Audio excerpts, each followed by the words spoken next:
कुणाच्या वाट्याला अपयश आलं नाही असा कोण आहे जगात? नाही, अजिबात नाही, काही नाही. हो, आपलं बरं आहे. अनेकांच्या आयुष्यात कोसळून जायचे प्रसंग आले. फ्रँकलिन एकदा झोपेतनं उठल्यावर त्याच्या लक्षात आलं आपले पायच हलत नाहीत. आता तो क्षण ढासळून जायचा होता, कोसळून जायचा होता. संपली स्वप्न माझी, संपलं आयुष्य, मला पायच हलवता येत नाहीत. पॅरालिसिसच्या अटॅकने त्याचे दोन्ही पाय निकामी झाले, हलूच नव्हता शकत. म्हणून त्याने काही कोसळून जाणं पसंत केलं नाही. त्याने आपल्या स्वप्नांचा पाठलाग करणं ठरवलं. पाय नसताना पाठलाग करायचं ठरवलं. आणि तो फ्रँकलिन अमेरिकेच्या इतिहासामध्ये त्या राष्ट्राचा 4 वेळा अध्यक्ष झाला. हे सन्मान परत कुणालाच नाही मिळालं. पाय नसलेला तो फ्रँकलिन आहे. महात्मा गांधी रेल्वेच्या डब्यात निघाले होते आणि काळा माणूस आमच्या इंग्रजांच्या डब्यात कसा, गोऱ्या इंग्रजांनी हाकलून दिला महात्मा गांधींना, डब्याच्या बाहेर फेकलं. असा अपमान, परत डब्यात बसायचं नाही, डोक्याला ताप नको. महात्मा गांधी ते अपमान सहन करू शकले असते, पण नाही. हा वर्णद्वेषच का या विषयानं महात्मा गांधी पेटून उठले आणि वर्णश्रेष्ठत्वाच्या विरोधातली चळवळ दक्षिण आफ्रिकेत गांधीजींनी चालू केली. अपमानातून उभा राहिलेली माणसं आहे ती. अपमानातून सन्मान मिळवलाय त्यांना. एक निर्णायक क्षण तुमच्या आयुष्याला कलाटणी देऊ शकतो. एक निर्णायक क्षण. पेटून उठायची तयारी हवी फक्त. ती तयारी आहे तुमच्यात. मुकाबला करायची, सामर्थ्यानं पुढे जायची. तुमचे माझे पालक आयुष्यभर खस्ता खातात. ते जगतात का माहितीये? आमचं आयुष्य जगून झालंय आता. आमच्या मुलांचं फुललेलं आयुष्य आम्हाला बघायचंय, ते फुलवायचं एवढ्यासाठी जगत असतात. किती जण आपल्या आई बापांच्या डोळ्यात ते भाग्य देतात. विश्वास नांगरे पाटलांना विचारलं, आपण IPS झालात, याच्या पाठीमागची आपली प्रेरणा? नांगरे पाटील म्हणाले, माझे वडील फक्त मला एकदा म्हणाले होते की विश्वास, तुला लाल दिव्याच्या गाडीतनं येताना मला बघायचं आहे. बस तेवढं एकच वाक्य. मी लाल दिव्याच्या गाडीतनं आलेलं बघायचं भाग्य माझ्या वडिलांना मिळावं म्हणून झोकून देऊन केलं सगळं. बस, दुसरं काही नाही. किती अडचणी येऊ द्या, किती संकट येऊ द्या, बस तुम्ही शिरजोर झाला पाहिजे त्या संकटावर, अडचणींवर. हे महत्वाचं आहे. एखाद्या ध्येयाचा पाठलाग करायचा झाला ना, असा पाठलाग करा की हरलं पाहिजे ध्येय. सातत्यानं तेच डोक्यात राहिलं पाहिजे. प्रेम करा स्वतःच्या ध्येयावर.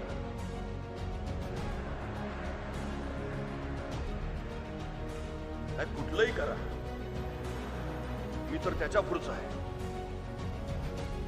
मी वारंवार सांगतो, धाडसी नाही तू आपल्याकडची पोरं.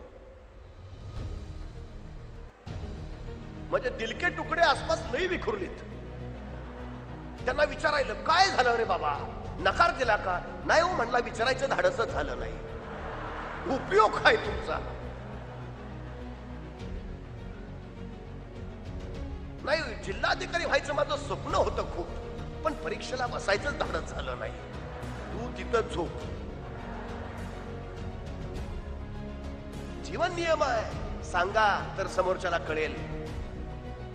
तुम्हाला जिल्हाधिकारी व्हायचं आहे ना, त्या परिस्थितीला, त्या नियतीला सांगा, हो मला व्हायचं आहे, तेव्हा तिला कळेल, तेव्हा ती तुमच्या मदतीसाठी धावेल. मागा, मला व्हायचंच आहे ते, तेव्हा ती द्यायला तयार होईल. शोधा कुठं आहे ते ध्येय, तेव्हा सापडेल. अरे तिथं आहे ना, मग ठोठवा, उघडेल, मग ते मिळेल.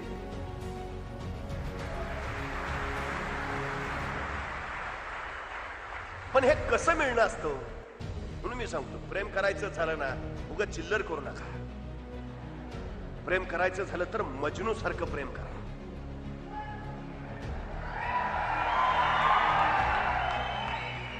त्याला तुटून प्रेम करणं म्हणतात. ते मजनूच. त्याला दुसरं काही सुचत नव्हतं. ते दिवस रात्र लायला लायला लायला लायला, उठताना लायला, झोपताना लायला, बसताना लायला, लायला लायला लायला. त्याला काय लायलाच इतकं इतकं इतकं नाव, त्याला काही नाही हो. परमेश्वर तो चिनार कसला भोगताय हा? लैला कोण देवी निर्माण झाली? माझं यांनी एवढा वेळ नाव घेतलं असतं तर 12 वेळा मी प्रसन्न झालो असतो. असली कसली भक्ती? त्याला दुसरं काही सुचतच नाही, फक्त लैला. अहो, त्या परमेश्वराने विचार केला, कसा आहे तो बघाव तरी मजनू हा, कसली भक्ती करतोय लैलाची. तुम्ही गफलत करतो आपण. भक्तीचा अर्थ माहिती आहे? भक्तीचा अर्थ आहे सर्वस्पर्शी प्रेम. प्रेमच, पण सर्वस्पर्शी. त्यात माझं तुझं राहिलेलं नसतं.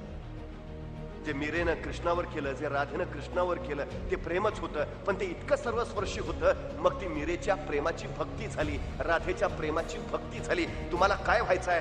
ते व्हायचंय ना, त्या ध्येयाची एवढं प्रेम करा की दुसरं काही सुचताच कामा नाही. सर्वस्पर्शी प्रेम त्या ध्येयावर, म्हणजे त्या ध्येयाची भक्ती. आणि ज्यावेळी अशी भक्ती ध्येयाची कराल ना, अहो देव प्रसन्न होतो. तुमचं ध्येय काय बात आहे, येणार.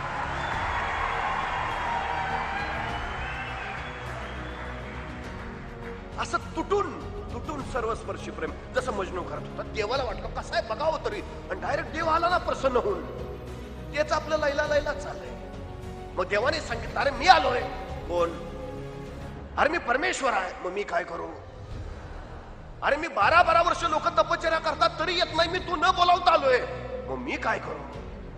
अरे तू त्या लैल्याचा जेवढा जप करतो तेवढा माझा केला असता तर वाटेल ते दिला असतं. लैला देणार का?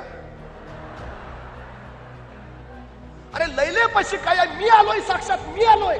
तू लैला आहे का?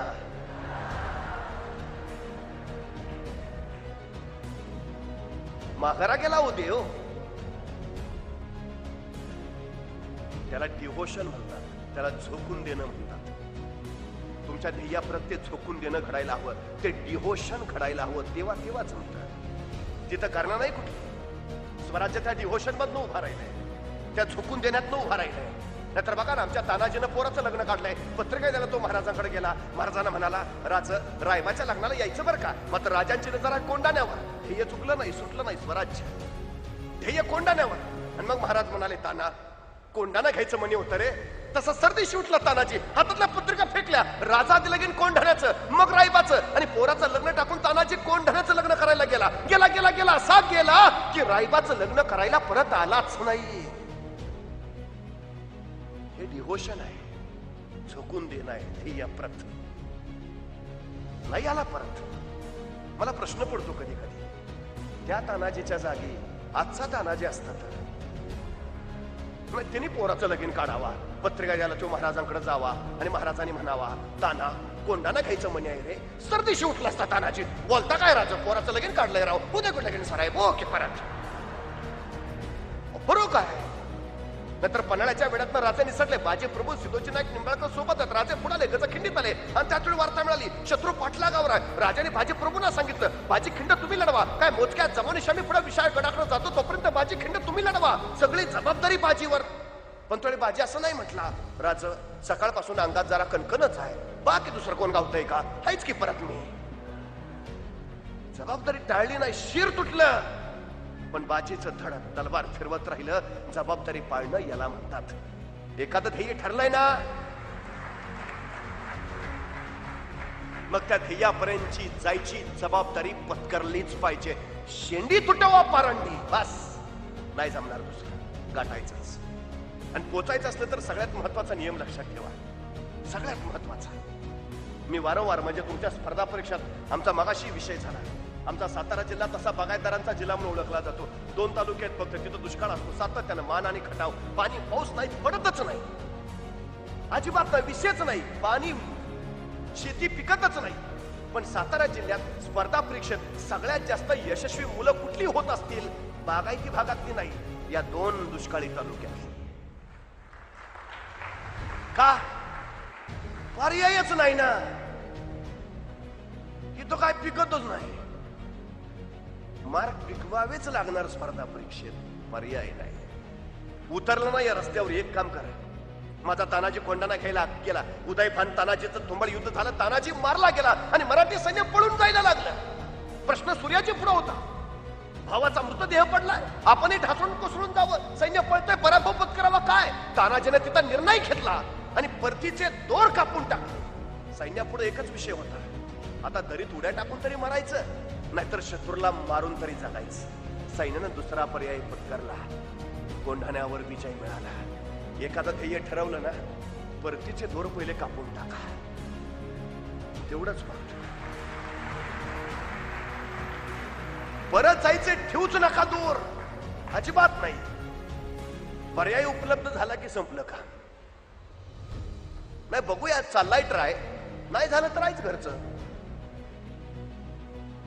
काका म्हणले चिटकवतो, तू आधीच चिकटणार. पर्याय नका ठेवू आयुष्यात, अजिबात नाही. मोठी स्वप्न बघा, त्या पद्धतीने कष्ट करा, संघर्षाची तयारी ठेवा. केलेले कष्ट आयुष्यात कधीच वाया जात नाहीत, चुकून सुद्धा वाया जात नाहीत. आज नाही उद्या ते उगवतातच. काही मुलं आमची नाराज होतात, पहिल्या प्रयत्नात यश नाही मिळालं, रस्ता सोडून देतात. दुसऱ्या प्रयत्नात नाही यश मिळालं, नाराज होतात. एक शेतकरी होता, त्याने आपल्या शेतामध्ये बांबू लावले. बांबू पेरली. बांबू पेरल्यावर वर्ष झालं तो शेतात गेला, जमिनीच्या वर काय उगवूनच नाही आलं. तो नाराज झाला. दुसऱ्या वर्षी शेतात गेला, पेरलेले बांबू उगवलेलं एकही रोप नाही दिसलं. तो पुन्हा नाराज झाला. तिसऱ्या वर्षी शेतात गेला, परत बघितलं एकही रोप नाही. चौथ्या वर्षी एकही वैतागला, म्हणला या शेतात काही उगवतच नाही, नाही उपयोग या शेताचा. तिने ते शेत दुसऱ्याला विकून टाकलं. आणि पाचव्या वर्षी सहज फेरफटका मारायला म्हणून तो शेतात गेला, तर त्या मातीच्या पोटातनं एक बांबूचा कोंब असा वर आला होता. त्याला झटका बसला. तो पुढे गेला. जागोजागी सगळे बांबूचे बेट सगळे कोंब वर दिसले. आश्चर्याचा धक्का बसला. म्हणजे 5 वर्ष बांबू जमिनीवर नाही, पण 5 वर्ष बांबूची मुळं जमिनीखाली मैलोन मैल पसरलेली होती. मैलोन मैल. जरा थांबलो असतो रे 1 वर्ष फक्त, तर हे मैलोन मैल बांबूचं वन माझं झालं असतं. किती कापावेत आणि किती विकावेत, फक्त गडबड केली. आयुष्यात संयम राखायला शिका.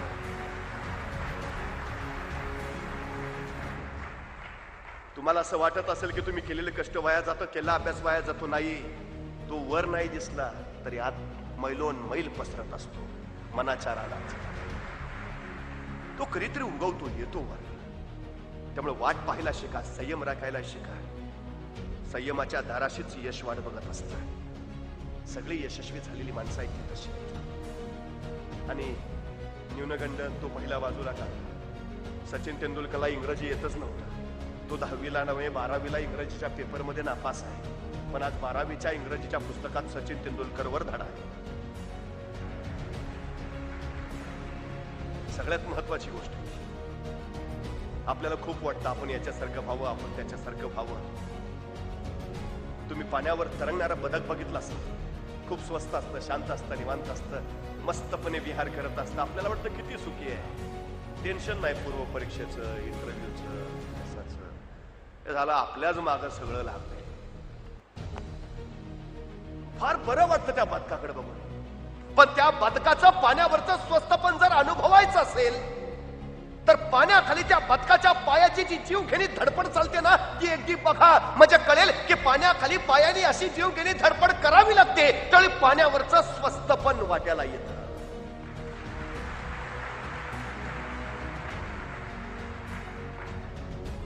एमपीएससीचा अभ्यास करताना डोळ्याचे दिवे लाल होईपर्यंत झटावं लागतं. त्यावेळी लाल दिव्याच्या गाडीत बसायला मिळतं.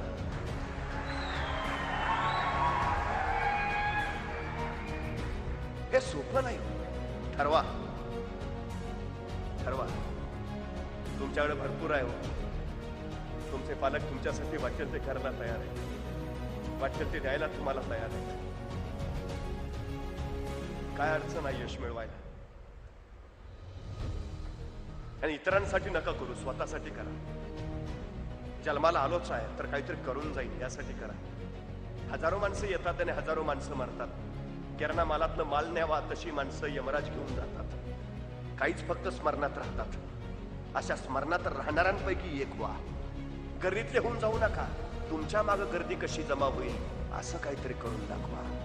आयुष्य त्याला म्हणायचं, आयुष्य त्याला जिंकायचं. मुंगी मुंगी मुंगी मुंगी मुंगी बघितली कधी? मुंगी केवढीशी, तिचं डोकं केवढंसं, डोक्यातला मेंदू केवढासा. तरी पण त्या मुंगीला बरोबर कळतं कुठल्या गावातल्या कितव्या आळीतल्या, कितव्या घरातल्या, कितव्या खोलीतल्या, कितव्या कपाटावरच्या, कितव्या फळीवर किती नंबरचा साखरेचा डबा आहे.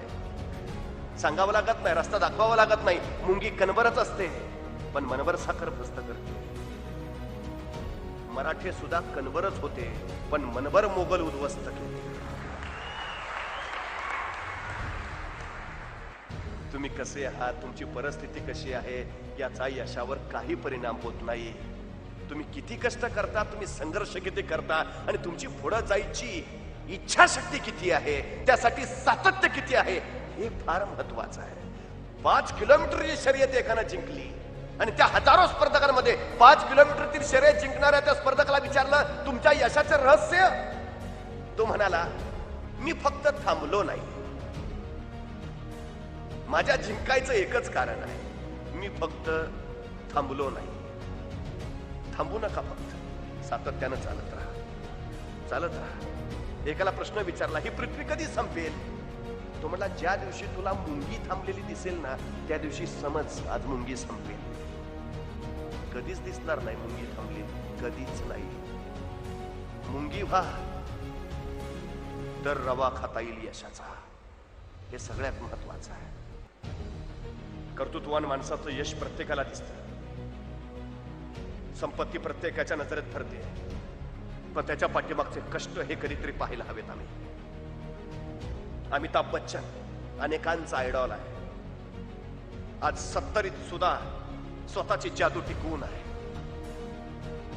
त्याच्या काळाच्याच नव्हे तर आजच्या तरुणाईच्या गळ्यातला सुद्धा तो ताईत आहे. पैसा अफाट आहे, प्रसिद्धी अमाप आहे, आता मिळवण्यासारखं काही राहिलंच नाही. या सहस्त्रकातला सर्वोत्कृष्ट अभिनेता म्हणून त्याची नोंद आहे. काय वैभव आहे. पण हे आलं कसं माहितीये, या पाठीमागचा संघर्ष माहितीये. इलाहाबाद वरनं एक 25चा युवक आला मुंबईत चित्रपटात काम करण्यासाठी.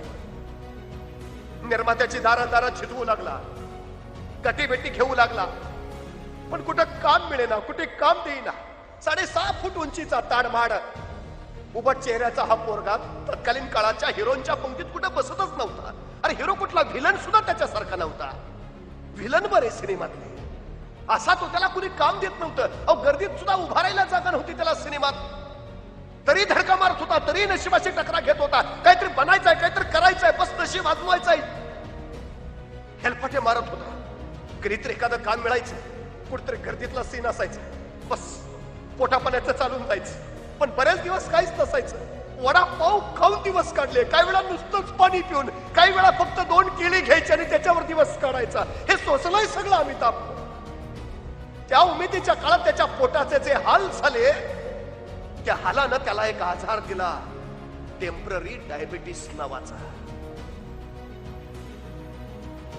तो आजार सोसत तो झगडत राहिला, लढत राहिला, टकरा घेत राहिला, पण नाही, काही झालंच नाही. अखेर त्यांनी मुंबईवरनं परत इलाहाबादला जायचा निर्णय घेतला. बॅग भरली, रेल्वे स्टेशनवर आला. बस नाही काय होत, आता निघावं परत. पण त्यावेळी त्याचा भाऊ अजिताभ पाठीमागून धावत धावत आला. अरे चल चल चल चल, तुला चित्रपटात रोल मिळालाय, हिरोचा रोल आहे, चल चल माघारी. अमिताभला आनंद झाला. अखेर नशीब पलटलं, रोल मिळाला आणि तो माघारी आला. हिरोचा रोल आनंद लावता, पण तिथं गेल्यावर कळलं त्या चित्रपटात 7 हिरो होते. काम केलं तरी त्यांनी झगडत राहिला, स्वतःशी नशिबाशी टकरा घेत राहिला. आकाशवाणीला मुलाखत द्यायला गेला निवेदक म्हणून.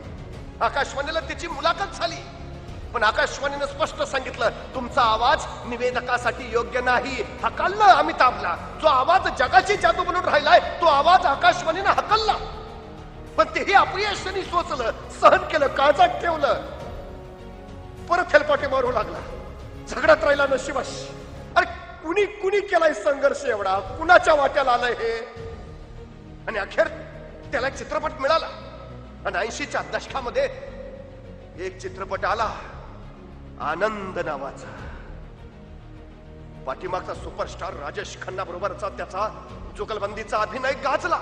त्या चित्रपटानं त्याला आणखीन एक चित्रपट दिला. आणि 1980च्या दशकात जंजीर प्रसिद्ध झाला. आणि अँग्री यंग मॅन म्हणून हिंदी चित्रपट सृष्टीमध्ये अमिताभ बच्चनचा उदय झाला. अमिताभनं यश बघितलं, रातोरात अमिताभ स्टार झाला. यशही पचवता यायला हवं. अमिताभ ते यश पचवत राहिला या संघर्षाच्या लाटेवर. पण 90च्या दशकात कुलीच्या सेटवर त्याला पुन्हा अपघात झाला.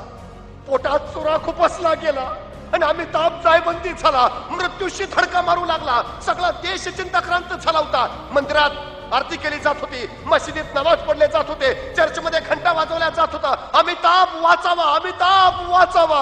एवढी लोकप्रियता कधी कुणाच्या वाट्याला आली नव्हती. जनता डोळ्यात प्राण आणून सांगत होती, अमिताभचे प्राण वाचावेत. अवस्था इतकी विकट होती, त्याच्या पोटातली आतडी सगळी सगळी नासून गेलेली. डॉक्टरांनी ऑपरेशन करायला चिमट्यात आतडं धरावं तर आतडं तुटून चिमट्यात यायचं. इतकी विलक्षण अवस्था होती. पण याच्यावरही मात करत अमिताभ जगला. परत जीवनाच्या संघर्षाला लागला, परत झगडत राहिला. मध्येच ABCL नावाची त्यांनी कंपनी काढली. 2 चित्रपटही या कंपनीनं आले. प्रचंड मोठा अफाट खर्च केला, पण ABCL ही त्याची कंपनी अक्षरशः डब्यात गेली. अमिताभचं दिवाळं निघालं. डोक्यावर प्रचंड मोठं कर्जाचं ओझं झालं. जीव द्यावा की मरावं अशी अवस्था. पण तरी त्या वादळात अमिताभ खंबीर राहिला. पण करावं काय? खिशात कफल्लक एक नया पैसा नव्हता. अखेर तो विवश आणि व्याकुळ अमिताभ एके दिवशी यश चोप्रांच्या दारात आला. दार उघडला गेला. यश चोप्राने त्याच्याकडे बघितलं. विश्वास बसत नव्हता. तो हा अमिताभ आहे, तो एंग्री यंग मॅन, इतका व्याकुळ विवश. अमिताभच्या डोळ्यातनं खळदिशा अश्रू सुटले आणि अमिताभ यशीला म्हणाला, Yashi, I am broken, I need a job, I need a job. Yashi, I am broken. Hindi चित्रपटसृष्टीचा एंग्री यंग मॅन विवशपणे सांगत होता, आय एम ब्रोकन, मी मोडून पडलोय, मला कामाची गरज आहे. यश चोप्राने मिठी मारली आणि एक कोरा चेक सही करून अमिताभला दिला. काळजी करू नकोस, उद्यापासून तुझ्यासाठी चित्रपट सुरू करतोय. आणि दुसऱ्या दिवशी चित्रपट सुरू झाला. त्या चित्रपटाचं नाव होतं मोहब्बते. अमिताभची दुसरी इनिंग चालू झाली. 50 अमिताभ झटत राहिला, लढत राहिला, आयुष्याशी संघर्ष करत राहिला. आणि मग आला कौन बनेगा करोडपती.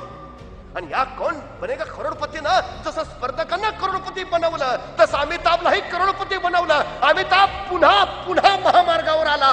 पुन्हा घोडदौड चालू झाली. वय वर्ष झालं 60. कजरा रेच्या तालावर अमिताभ परत ठुमके मारू लागला. एंग्री यंग मॅन, सुपरस्टार, सहस्त्रकातला सर्वोच्च अभिनेता. काय प्रवास आहे आयुष्याचा, संघर्षाशिवाय काय. गजरावर नाचणारा 70 वर्षाचा अमिताभ आपल्याला दिसतो, पण आपल्याला माहिती नसेल जगात क्वचित एखाद्याला होतो असा मायस्थेनियस ग्रेव्हिस नावाचा आजार अमिताभला आहे.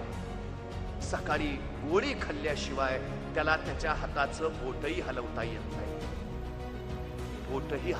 नाही. त्याला गोळी खाल्ल्याशिवाय ज्याला स्वतःच्या हाताचं बोट हलवता येत नाही, तो आजही तमाम हिंदुस्थान मधल्या लोकांवर किती मोही टाकून राहिलाय की लोक त्याच्या अभिनयानं हलतात. यश उगाच नाही वाटायला. हे मोठे पण कष्टाने मिळवावं लागतं, कष्टानं कमवावं लागतं. हा संघर्ष तुमच्या वाट्याला आला तर तुमची उंची मोठी. हे सगळं सोसायची सहन करायची तयारी ठेवा, मग सगळं जग तुमच्या स्वागताला उभा राहील. आणि तुमच्यात ती क्षमता आहे, तुमच्यात ते सामर्थ्य आहे. आपण तसं लढावं ही आमची अपेक्षा आहे. हे बळ तुमच्या मंडळात इथं या केंद्रामध्ये भरलं जाते. तुमच्या बुद्धीत ते ज्ञानाचे कण भरले जात आहेत. तुम्ही किती उंची गाठली याच्यावर तुमचं यश ठरत नाही. तुम्ही तुमच्या बरोबर किती जणांना त्या उंचीवर घेऊन आला याच्यावर तुमचं यश ठरतं. तुम्ही नागरी सेवेमध्ये जाणार आहात. तुम्ही स्पर्धा परीक्षांमध्ये देशाच्या सेवेसाठी, नागरिकांची सेवा करण्यासाठी जाणार आहात. आपण आता क्लास 1 झालो, आपण क्लास 2 झालो. हा आनंद मोठाच आहे. पण त्याच्याबरोबर आपल्यावर आशा ठेवून असलेल्या आपल्या समाजातील किती लोकांना आपण क्लास 1 पद्धतीचं जगणं देऊ शकतो, किती क्लास 3 लोकांना क्लास 2 वर आणू शकलो, याच्यावर तुमची उंची मोजली जाणार आहे. एवढं फक्त डोक्यात ठेवा. तुम्ही मोठे जरूर व्हा, पण समाज मोठा करा. सगळ्यात महत्वाची गोष्ट ती आहे. माणसं मोठी दोन्ही पद्धतीने होतात. धीरूभाई अंबानी पैशानी मोठा आहे, बाबा आमटे कामानी मोठे आहेत. आर पाटलांनी एकदा बाबा आमटेंना विचारलं, बाबा एवढं सगळं सोपं लोकांसाठी केलं, एवढं सगळं समाजासाठी केलं, तुम्ही आयुष्यात मिळवलं काय? बाबा आमटे म्हटले, माझ्या पोरांच्या कधी वाटण्या होणार नाहीत.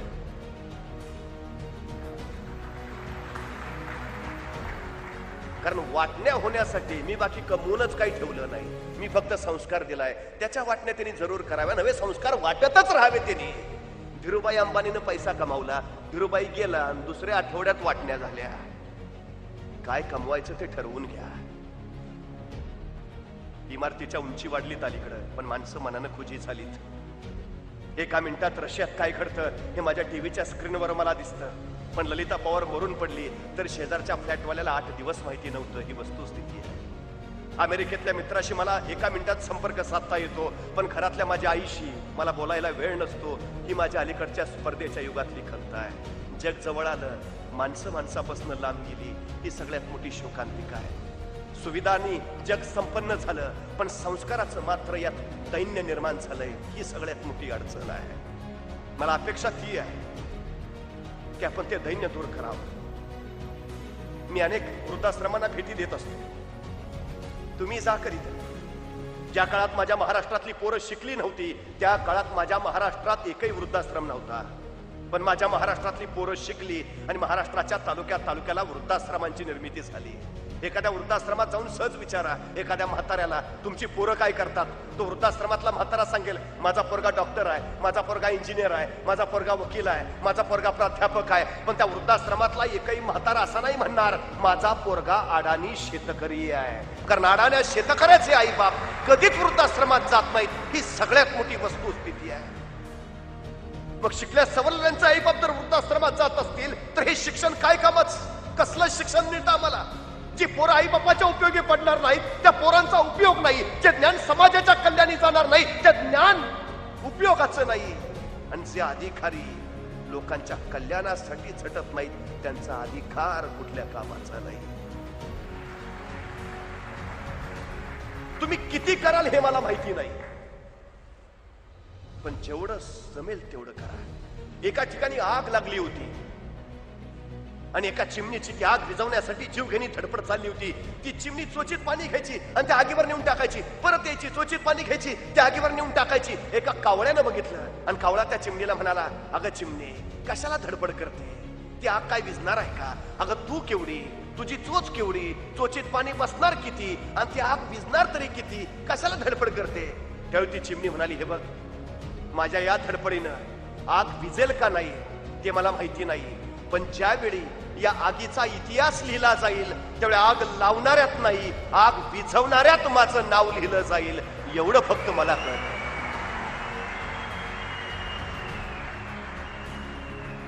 तुम्ही चिमणी असाल, तुमची कामाची चोचही बारीक असेल.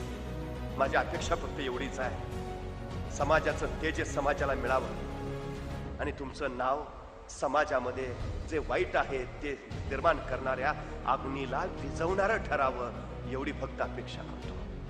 एक अधिकारी खूप काही करू शकतो. देशाच्या लोकशाहीचा तो समृद्ध खांब आहे. आपण त्या प्रक्रियेमध्ये जाणार आहात, जात आहात, ही मोठी अभिमानाची गोष्ट. खरं तर गुणवंतांचं कौतुक जरूर करावं, पण कौतुक करणाऱ्यांचं पहिल्यांदा कौतुक करावं या मताचा मी आहे. त्यामुळे आपलं कौतुक तर करतोच, पण आपलं कौतुक करणाऱ्या रिलायबल व्यक्ती विकास स्पर्धा परीक्षा केंद्राचं मनपूर्वक कौतुक करतो. त्यांना मनपूर्वक शुभेच्छा देतो. आपली रजा घेतो. धन्यवाद. तू गप. मला भयान राग येतो असल्या माणसांचा. आमची परिस्थिती नव्हती हो. परिस्थिती माणसाला घडवती नाही, परिस्थिती माणसाला बिघडवती नाही. माणूसच परिस्थिती घडवतो आणि माणूसच परिस्थिती बिघडवतो. ही सगळ्यात मोठी वस्तू. डॉक्टर बाबासाहेब आंबेडकरांचे वडील काय अब्जाधीश होते का करोडपती होते?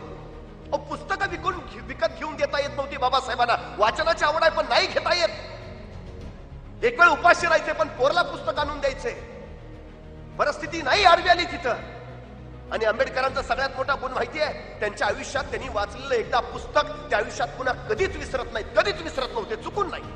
त्यांनी जर 10 वर्षापूर्वी एखादं वाचलेलं पुस्तक काढलं आणि त्यांना विचारलं 355 पानावरचं दुसऱ्या पॅराग्राफ मधलं 4थं वाक्य काय आहे, 10 वर्षानंतर सुद्धा आंबेडकर ते बरोबर सांगायचे. एवढी बुद्धिमत्ता होती. ही काही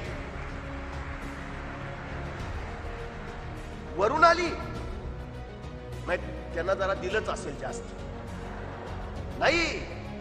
बाबासाहेब आंबेडकर म्हणतात ती मी स्वतः कमावली.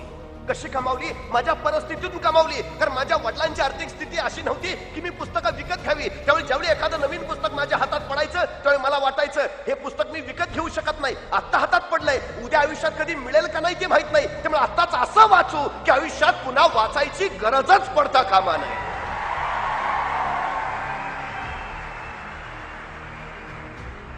याला परिस्थितीवर मात करणं म्हणतात. याला हे मात करणं आम्हाला जमलंय. स्वप्न बघावीत पण मिटल्या डोळ्यांनी नाही, उघड्या डोळ्यांनी स्वप्न बघावीत. मिटल्या डोळ्यांनी बघितलेली स्वप्न सकाळी गायब होतात, पण उघड्या डोळ्यांनी बघितलेली स्वप्न झोपही गायब करतात. ही सगळ्यात महत्वाची गोष्ट. ध्येय ठेवायलाच हवं, सगळ्यात महत्वाचं आहे ते. आयुष्यात हवं काय करायचं आहे ठरवायलाच हवं, निश्चितपणे ठरवायला हवं. बस मी असा जन्माला आलोय पण मी असा मरणार नाही एवढं तरी निश्चितपणे ध्येय ठेवा. सगळ्यात महत्वाची गोष्ट आहे.